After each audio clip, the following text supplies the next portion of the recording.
Sabe aquele comprimido que a gente toma de vez em quando? Já parou para pensar na jornada incrível que ele faz dentro do corpo? Pois é, hoje a gente vai acompanhar essa viagem fascinante e desvendar um mistério do nosso dia a dia. Essa é uma pergunta que parece simples, né? Mas a resposta, olha, é uma história fantástica que mistura química, biologia e até um design super inteligente.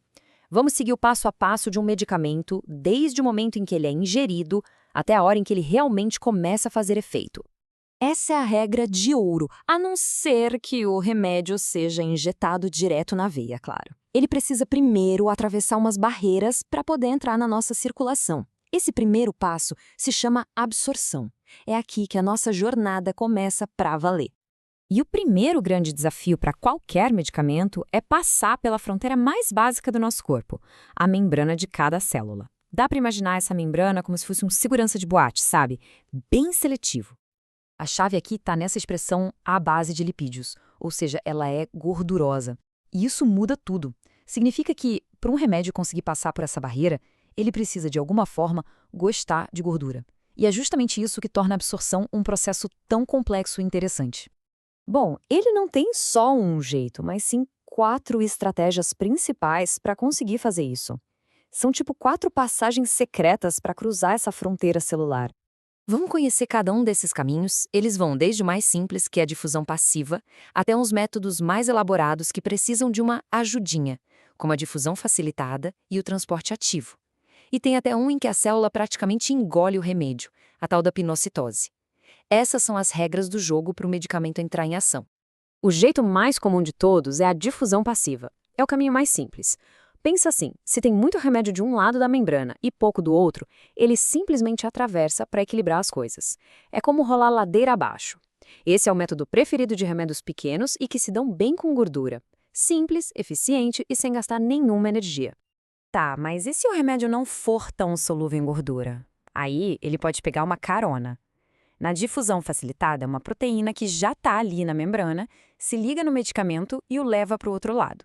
Continua sem gastar energia, mas agora depende de ter esses ajudantes disponíveis, né? Agora, aqui a gente tem o tratamento VIP.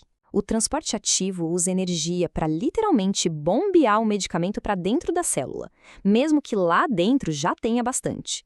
É como tentar enfiar mais uma roupa numa mala que já está cheia. Esse sistema é super seletivo e geralmente é usado para fármacos que se parecem com substâncias que o corpo já conhece, tipo vitaminas. Então, para ficar bem claro a diferença, de um lado, a difusão passiva, que é o caminho natural, sabe? A favor da correnteza, sem gastar energia nenhuma. Do outro, o transporte ativo, que é um processo forçado contra a correnteza e que, para isso, precisa de energia. São os dois opostos fundamentais na absorção de medicamentos. Agora que a gente já entendeu as regras do jogo, vamos seguir a rota mais comum de todas: o caminho de uma pílula que a gente toma pela boca.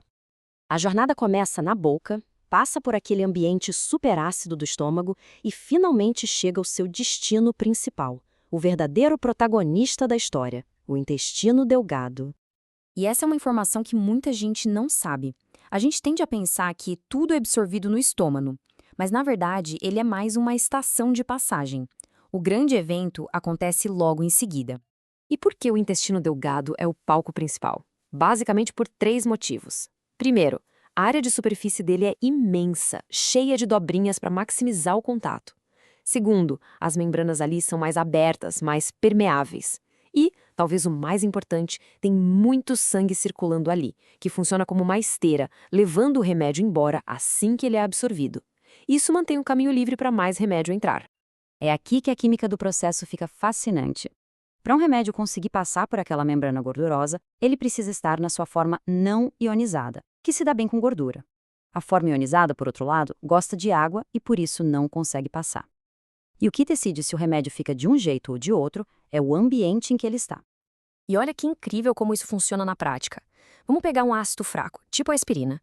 Lá no estômago, que é super ácido, com pH de 1,4, a proporção é de 1000 moléculas na forma boa para absorção para cada uma na forma ruim. Perfeito. Mas, assim que esse remédio cai no sangue, que tem um pH de 7,4, a coisa vira de ponta cabeça. Agora a proporção é de 1000 na forma ruim para cada uma na forma boa. Isso, na prática, prende o medicamento no sangue, impedindo que ele volte. É um sistema brilhante da nossa biologia. E tudo isso nos leva a uma dica bem prática do dia a dia.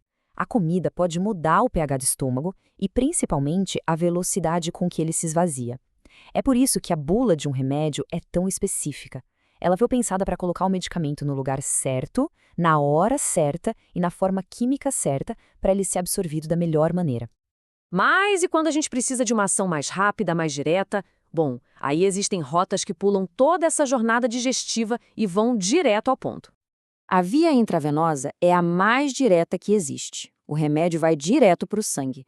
Com isso, a absorção é de 100% e imediata. Já as injeções no músculo ou debaixo da pele criam um pequeno reservatório do remédio, de onde ele vai sendo absorvido aos poucos para o sangue, dependendo da circulação de sangue naquela área. E para fechar, vamos falar da tecnologia farmacêutica mais moderna, que consegue controlar o ritmo de toda essa jornada. Esses medicamentos são verdadeiras obras de engenharia. Eles podem ter umas camadas especiais ou serem misturados numa matriz que se dissolve bem devagarinho. O objetivo é transformar a corrida da absorção em uma liberação lenta e constante, que dura o dia todo. E por que isso é bom? Primeiro, é mais conveniente para o paciente, né? Tomar o remédio menos vezes ao dia. E também mantém um nível mais estável do medicamento no corpo, evitando aqueles picos e vales que podem causar efeitos colaterais. O resultado é um tratamento mais suave e eficaz. Resumindo, a absorção de um medicamento não é só um evento passivo. É uma dança super bem coreografada entre a química do fármaco, a biologia do nosso corpo e a tecnologia da sua fabricação. Cada detalhe importa, e muito. Fica aí a reflexão. Porque da próxima vez que alguém ler uma instrução simples como tomar com alimentos ou não mastigar o comprimido, vai lembrar que por trás disso existe uma ciência fascinante, toda pensada para garantir que aquela pequena pílula complete sua jornada da maneira mais eficaz possível.